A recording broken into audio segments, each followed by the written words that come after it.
I'm a big believer in second chances, even for people who commit serious crimes.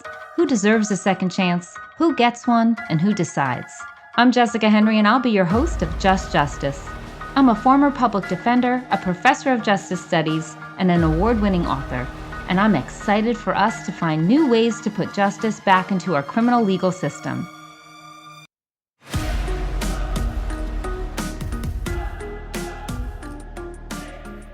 Hello, and welcome to Just Justice. My name is Jessica Henry, and I'll be your host. Today, we have the pleasure of talking with Michael Pinard.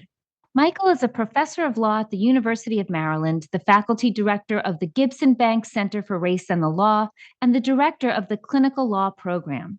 Michael writes and teaches broadly about race, intersectionality, and the criminal legal system. Before joining the law faculty at Maryland, Michael taught at Yale, NYU, Washington University in St. Louis, and we are both NYU Law alumni, which is where I think we first crossed paths many, many years ago. We are both former New York City public defenders. Michael started at the Neighborhood Defender Services of Harlem and at the Office of the Appellate Defender, which is where I had the chance to first watch Michael's legal brilliance in action. Michael is an expert in juvenile justice and has been heavily involved in the movement towards improving racial equity in Maryland's legal system. Michael, it is so good to see you. Welcome to the show. Great to see you, Jessica. It's an honor to be here with you. And it is an honor to talk with you today. And let's just get started. I mean, first of all, for our listeners, Michael and I do go way, way back, although it's been far too long since I've had a chance to sit down and talk with Michael. But he's always been such a good friend and good colleague and brilliant person to sort of bounce ideas off of. So thank you again. And Michael, your area of expertise involves the criminalization of race, both for children and for adults, and also, at large for communities. It's one of the themes of your entire career. And I'm wondering, maybe we could just start with what drew you to that idea? What compelled you forward to really devote your life's work to this? Well, again, I appreciate the opportunity to speak with you, Jessica, and just to see you shine in all the different ways over these decades. And this podcast is absolutely incredible as well. So it's a pleasure to be here. So, I think for me, it's really the experiences you have and the experiences you see growing up about how systems both treat and dispose of those who are the most vulnerable. When we think about race, when we think about poverty, I think those experiences just have always sort of been in me. And then when I was in law school, we were in law school together. I took the juvenile rights clinic in my third year of law school, which really cemented my interest because we had the opportunity to represent children as a law student. It was in that clinic where I, had really a front seat view of the endpoints of all the sort of oppression, which was the juvenile court system in New York City, and the ways in which young folks were criminalized, were essentialized, and then placed in these systems that very much would shape the rest of their lives. And so that's what drew me to it, and that's what has sort of kept me in the work over these decades. Yeah, and I remember in the juvenile justice clinic, Randy Hertz used to run that, and I know that he's been a big part of your life for all these years since then. Is that right? That's right. He still runs it. All these years later, so he's still doing all his great work. And he's been a mentor to generations of NYU law students. So I'm just one of the countless many. Well, you're doing a great job honoring his legacy, I will say. Now, what you've done recently is you've been working, well, not so recently at this point, but you've been working particularly in the context of Maryland and Maryland justice. You served on the Maryland Access to Justice Commission and the Maryland Equitable Justice Collaborative. What are those groups? What were you doing for them, or what are they doing? Yeah, sure. So the Maryland Access to Justice Commission, and there's similar commissions in other states, but it's really focused on civil legal needs and meeting the civil legal needs of, again, adults and children in Maryland. So everything from housing to, public benefits and everything sort of in between. The goal is to ensure access to counsel for individuals who are in these systems, because lawyers actually make a huge difference in just in terms of whether someone's able to stay in a housing or not. So that's been that focus. And the Maryland Equitable Justice Collaborative was really an historic partnership between our Attorney General and our public defender, the head of the public defender's office. The first two, respectively, first we have our first Black Attorney General, the first Black public defender, and they came together to form this collaborative that's focused on addressing mass incarceration in Maryland, and particularly a racialized mass incarceration in Maryland. So, Maryland is a blue state, but I say it's also a slave state. And so we actually have the most racially disproportionate prison population in the country. About 30% of the state population is Black, and slightly over 70% of our incarcerated population is Black. So they came together really, and brought a lot of people together to try to focus on these ravages. And so that's what that collaborative is about. And I do actually see a through line between the civil sort of focus of the commission and the sort of mass incarceration focus of this collaborative, because we know that these are all different systems that sort of coordinate and collaborate to marginalize, to exclude, and to oppress. So I definitely see the work as very much coordinated.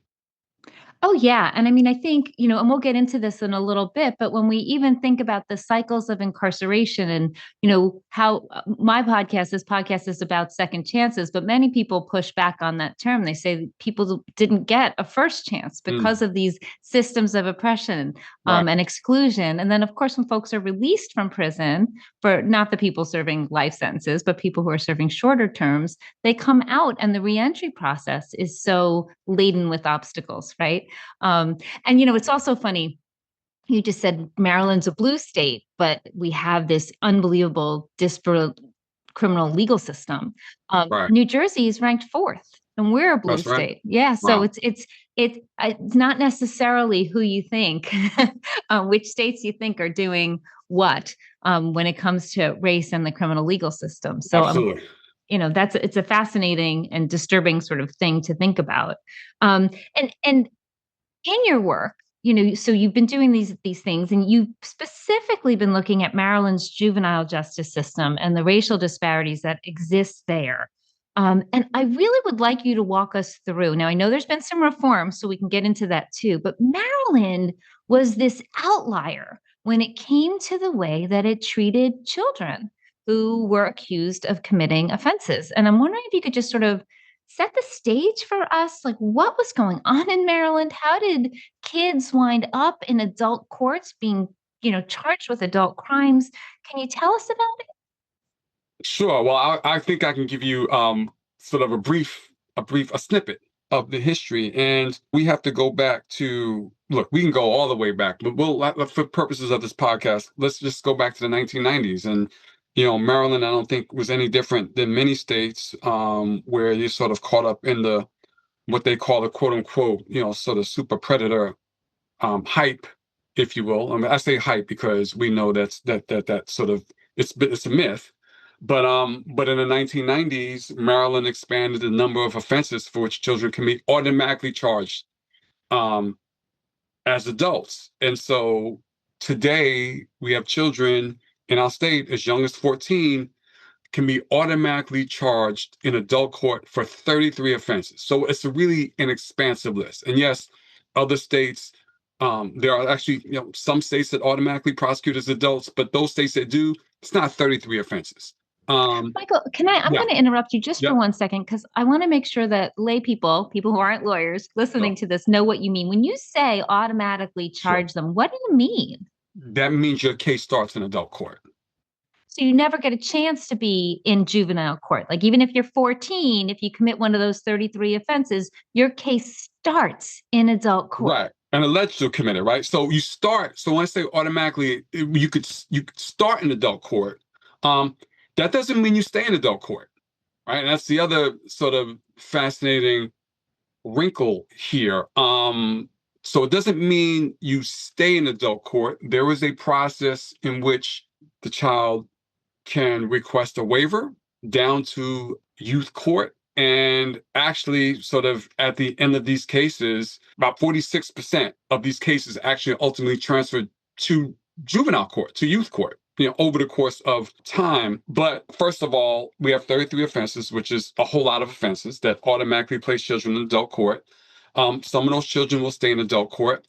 And even those children who are transferred down, they usually spend months in jail or in youth detention prior to their cases being resolved. So again, I don't want to throw a lot of numbers out, but the average length of pretrial detention for a child who is automatically charged as an adult is about 100, it's close to 150 days, right? Oof.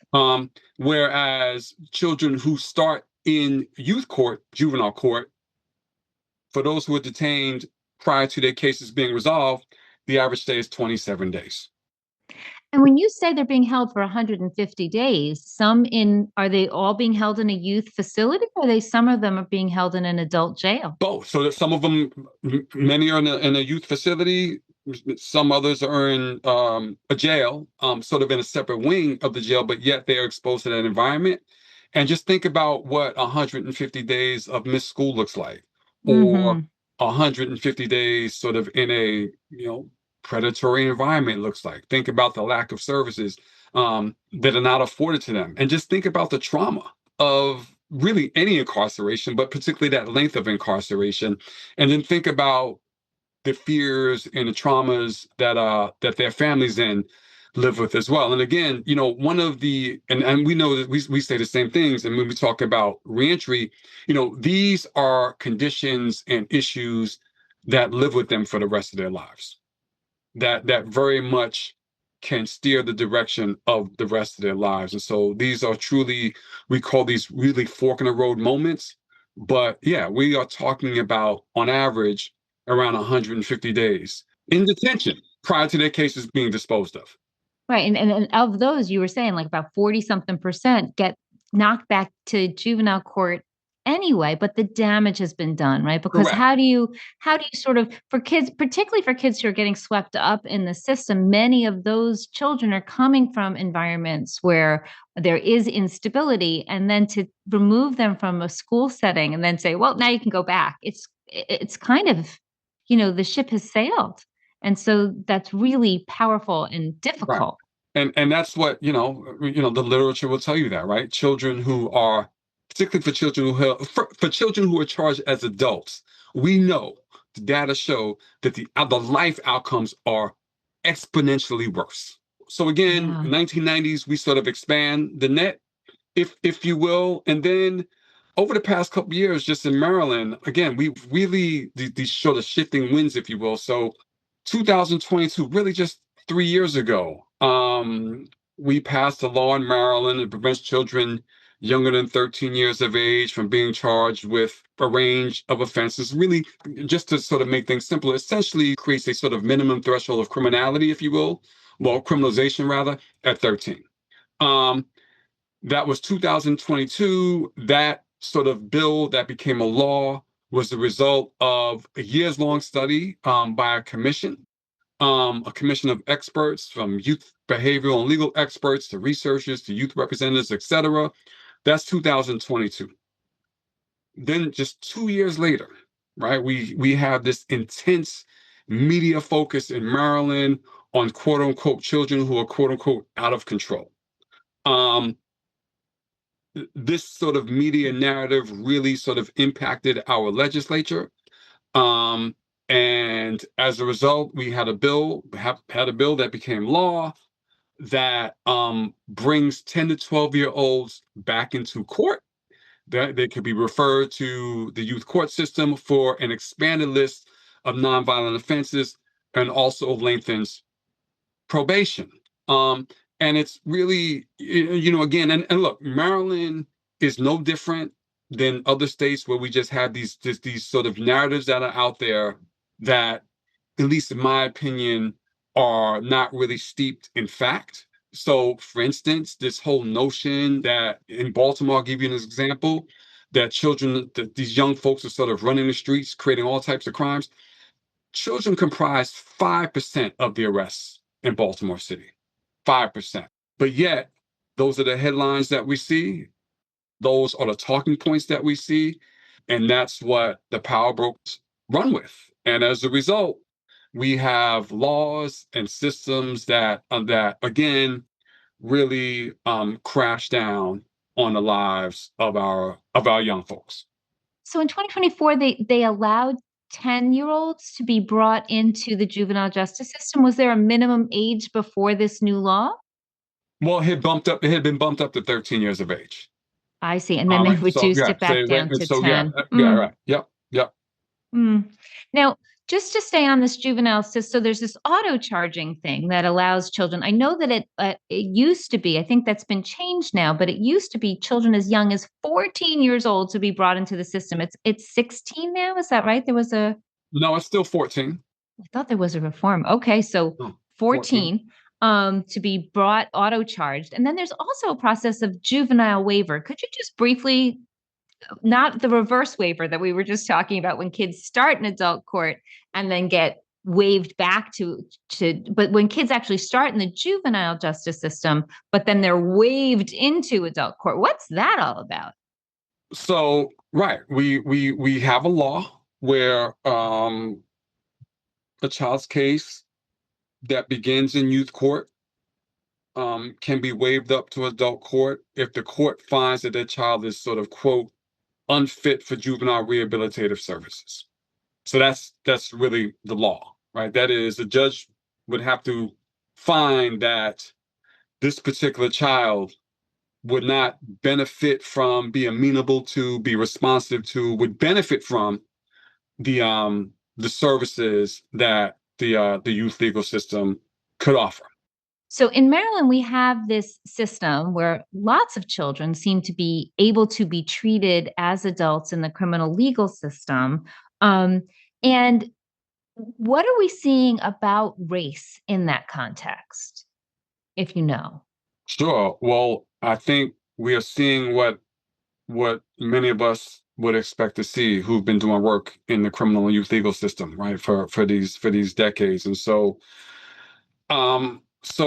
Black children in Maryland, overall population, Black children of youth population, Black children are 31% of the children in Maryland, but 81% of the children who are charged as adults. And again, well, we again, I gave the adult stats later, right? Yeah. Black folks make up a little over 70% of our incarcerated population, and it gets worse. So once we get to individuals who have served at least 10 years in prison in Maryland, close to 80% of those individuals are Black.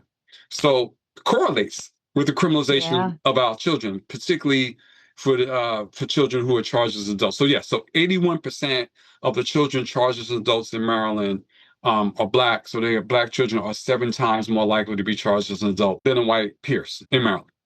Wow. Mhm. Yeah.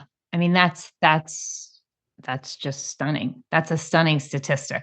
Um, and even more stunning, because you were talking about New Jersey, and I think partly we're talking about Maryland, and we talk about New Jersey, and Maryland's technically Mid-Atlantic, New Jersey's Northeast, and I think that many people I talk to, if you ask them what states sort of have sort of the worst rates of racialized incarceration, they're going to give Texas, Louisiana, right? Your Mississippi, your Alabama. Alabama, right? Your I'm southern always states, watching right? And Alabama. so Yeah. and so you raise a very interesting point. It's fascinating, if you will, that we have these blue states that are just absolutely atrocious when it comes to um, incarceration and criminalization and race. And so Maryland, we charge more children as adults per capita than any state other than Alabama. Wow. Yep.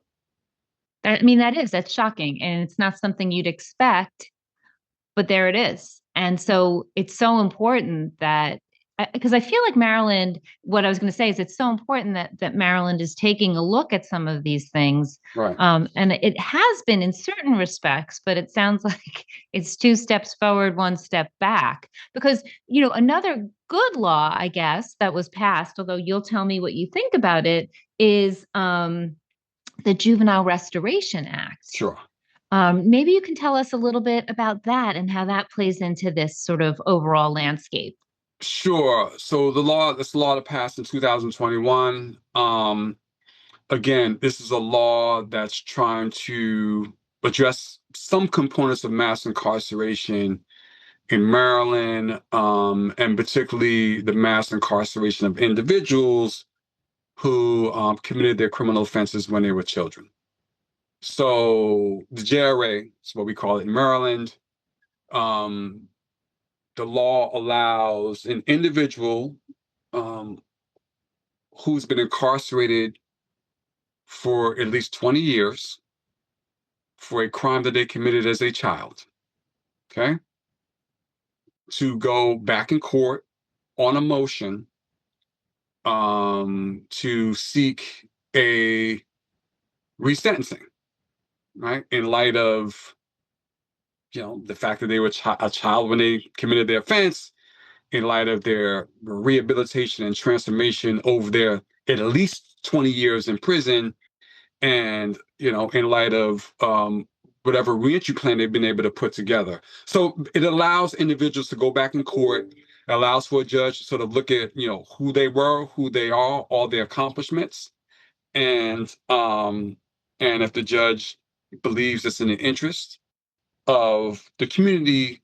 to resentence that person in a way that could very much, well, at the very least, shrink the sentence, but also perhaps even allow them to be released immediately, and if not, sort of sooner than they would have if they didn't go back in court.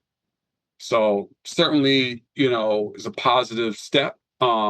It's been very, very successful in the courts. There have been people who've been walked out of prison. Again, these are individuals who, again, are now much older, and we could talk about brain science, but these are folks who are now aged out of crime. They have rehabilitated, they have transformed over their decades, and they really have been amazing contributors to the communities outside of prison since their release. Yeah, I mean, I know sort of the JRA maybe became nationally famous when Adnan Syed was Sure. finally released. For those folks who don't know who he is, he was featured in the true crime podcast Serial way back when podcasting wasn't maybe as popular as it is now. Right. But that took a long time for him to get released. I mean, he had always maintained his innocence. He was, I think, 17, right, at the Correct. time that he was 17, yeah. accused. And so he was released, and that sort of made national news Right. headlines. Is there anyone else you were thinking of, Michael? Because you kind of had a smile on your face. You were imagining somebody who's going on to do good things, I think.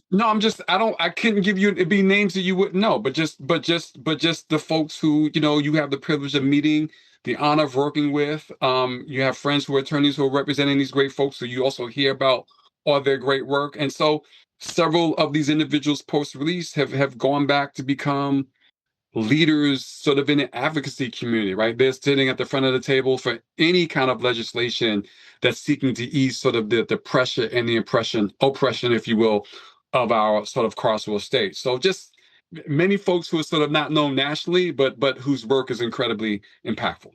Yeah.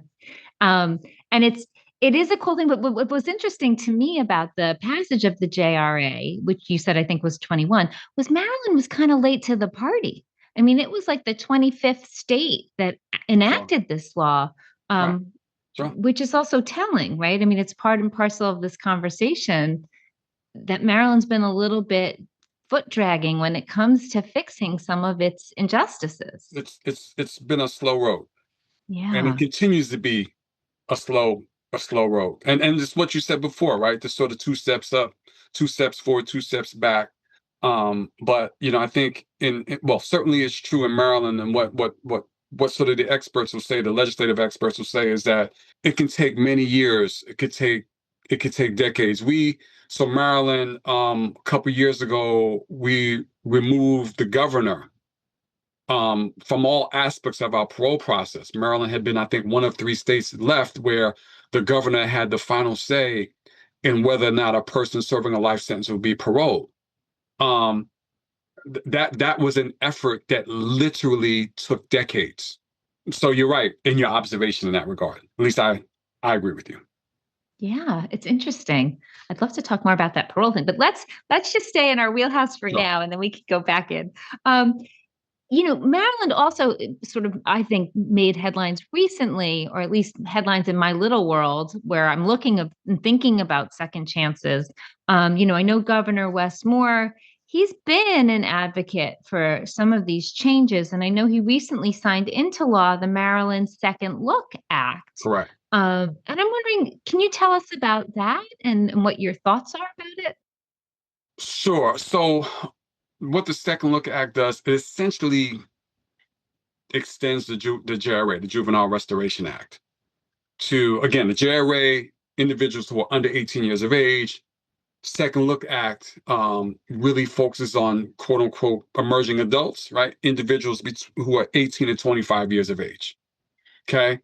Um, so Second Look Act says individual serving a life sentence for a crime committed between 18 and 25 years of age can file a motion in court that would provide the judge, with the opportunity to resentence that individual. That's essentially what the Second Look Act is. Now, a couple things, right?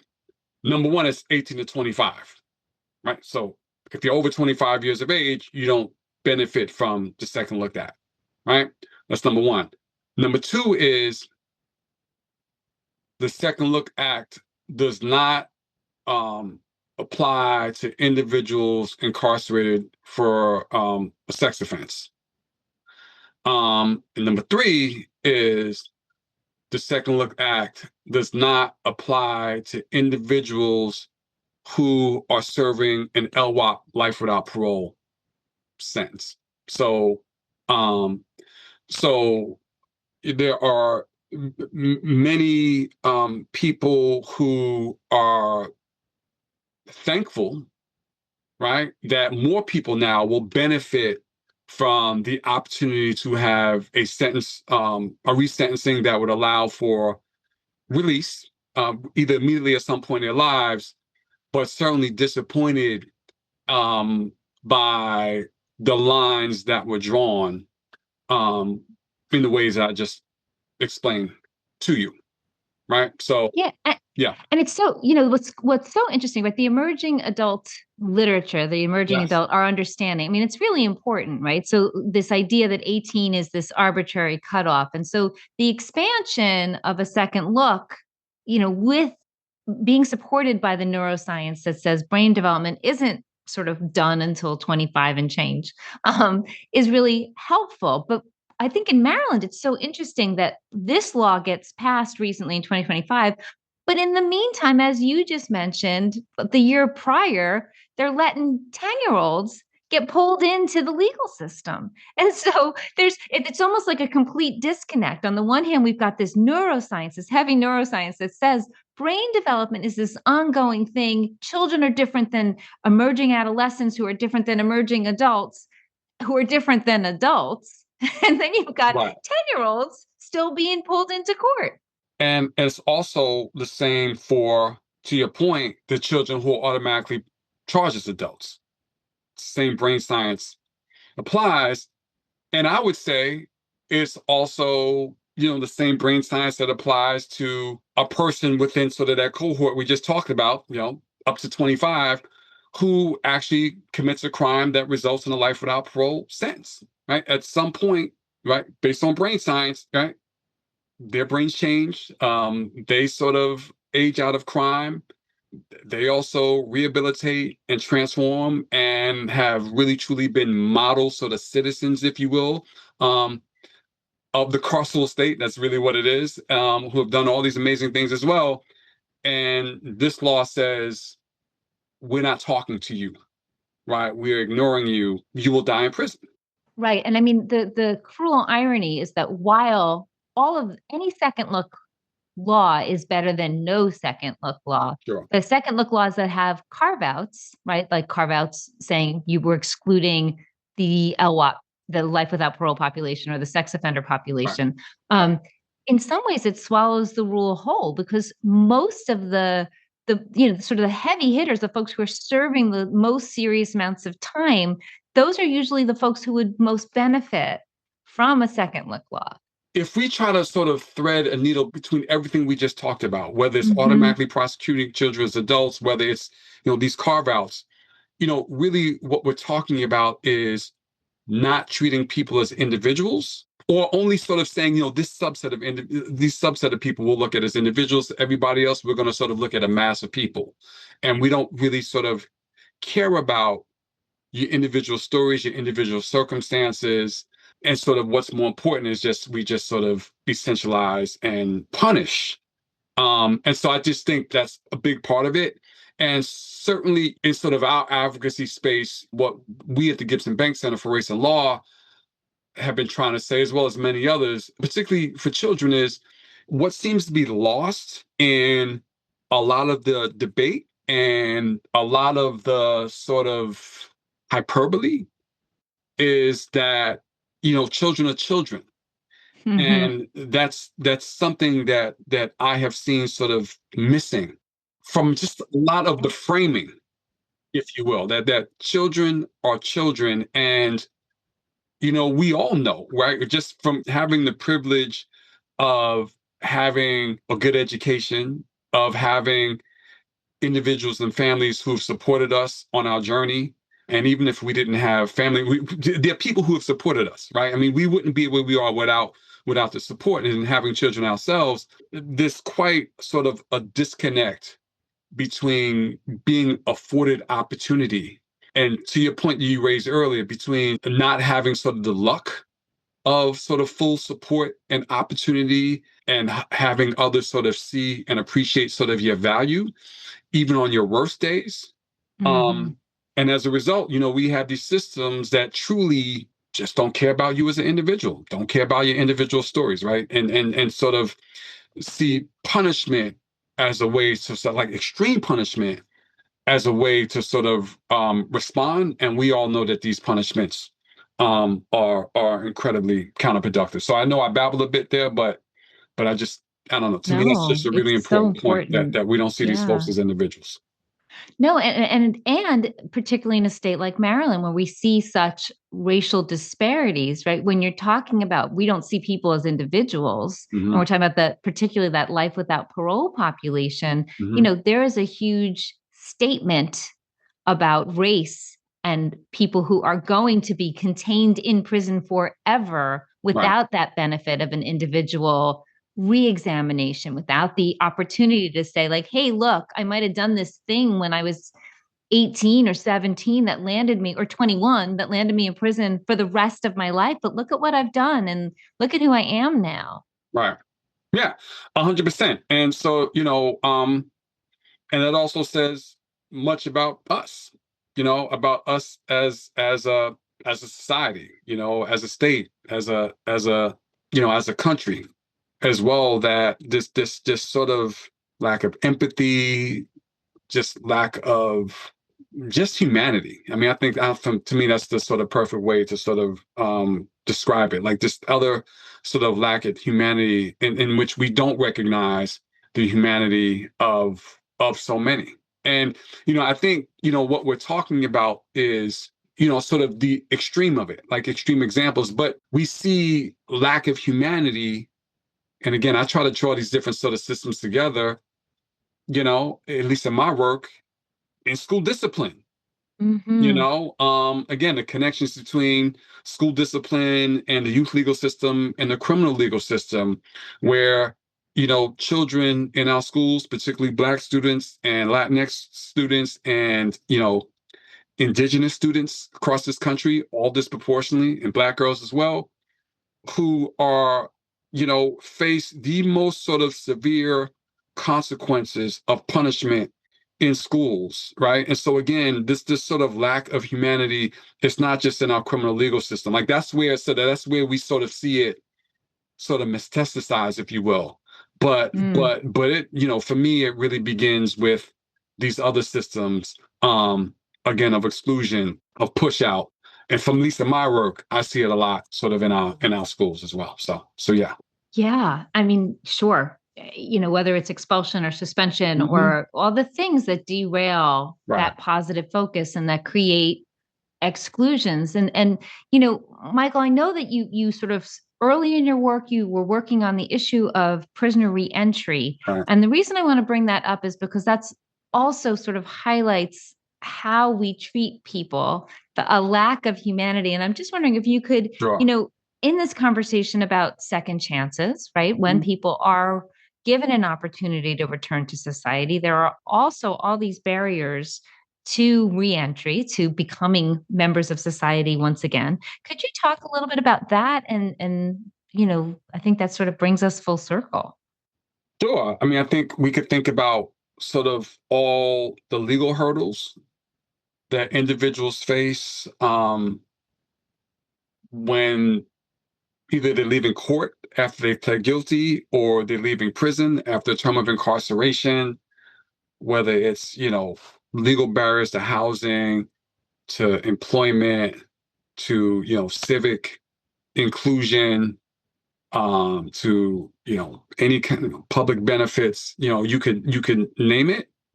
And then we also have the sort of non-legal barriers, which is just the stigma that attaches to it all. And again, ways in which our systems um, are working against just the needs that individuals have, who are reestablishing their ties with their families and their communities. And I just think, to me, the macro question is, what is it that we owe to folks who are leaving prison or jail, who are returning home? Like, what is it that we as a community, as a state, as a country owe to them, right? And I would say that we owe them, to your point, Jessica, that you said, second chances. We owe them a real sort of opportunity, right, to be successful. Like that's what we owe them. Um, that is, we should want and expect and to provide, whatever supports are necessary for people to sort of fully thrive when they return home. That is, we should not have these sort of other obstacles and barriers that are out there that truly control every aspect of their lives, from where you can work, to how it is you can support yourself, to how it is you can help support your family, to truly to how it is you should have a say in sort of the affairs of your community. And we just really have it backwards, that we continue through all these barriers to punish people just outside of prison or jail. And I know it sounds like a simplistic question that I'm asking, but that's really truly what I believe. Like, what is it? We owe these folks a lot. We owe these folks a whole lot. And selfishly, we should want them to succeed, right? Like, even if you are just, a selfish, what is it in for me? What is in it for me? We should want everybody to succeed and be successful and have all these amazing opportunities. They deserve it.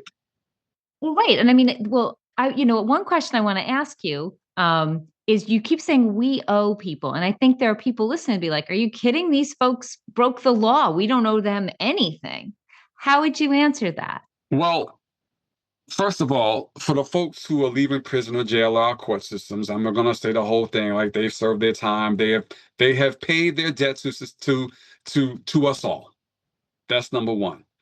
Number two is, and people don't really want to sort of get into this, is we could sort of take a real deep dive into how systems, again, I'm a big believer in systems. So to me, it's not even about the criminal legal system. Right? We could talk about education, we could talk about food deserts, we could talk about redlining, we could talk about, housing, we could talk about transportation systems, we could talk about a whole number of systems before we get to the criminal legal system. And then we could ask, what do these different systems, how did these different systems set up folks to either succeed or to fail, right? And so I sort of take this sort of wide lens perspective, which says, look, many folks in this country, and by the way, many folks outside the criminal legal system, let me be clear, just do not get a fair shot, right? Just do not get opportunities. Some of those individuals wind up in the criminal legal system, many more do not. I want to be clear about that. But part of it is, again, thinking about the common good and thinking about how, in a sort of most ideal way, we want everybody to thrive and to be successful. And so, yeah, to the person who says, well, these folks have offended and have committed a crime. Okay, well, how long do you want to punish them? Mm-hmm. Right? How long do you want to punish them? I mean, do you want to punish them until they die? And if so, I think that says a lot about you. Mm-hmm. So that's really what I would say. And I think you said that beautifully. And I think that is a perfect point for us to wrap up this conversation. Thank you so much, Michael, for being on the show, for coming on Just Justice, for all the amazing work that you do. I so appreciate it. Well, likewise, Jessica, like I said, I'm so proud of all the work you've been doing over the course of your decades since our younger years at NYU. But just in terms of your scholarship, your teaching, this podcast, I mean, you're just talking to the folks who really have a lot to offer, and you are sort of bringing people together in your most magnificent way. So thank you for everything as well. Thanks so much for listening to this episode of Just Justice. If you like what you heard, please follow us wherever you listen to podcasts and tell a friend. To share an idea for the show or to stay in touch, head to jessicahenryjustice.com or find me on the socials at Jessica Henry Justice. See you next time.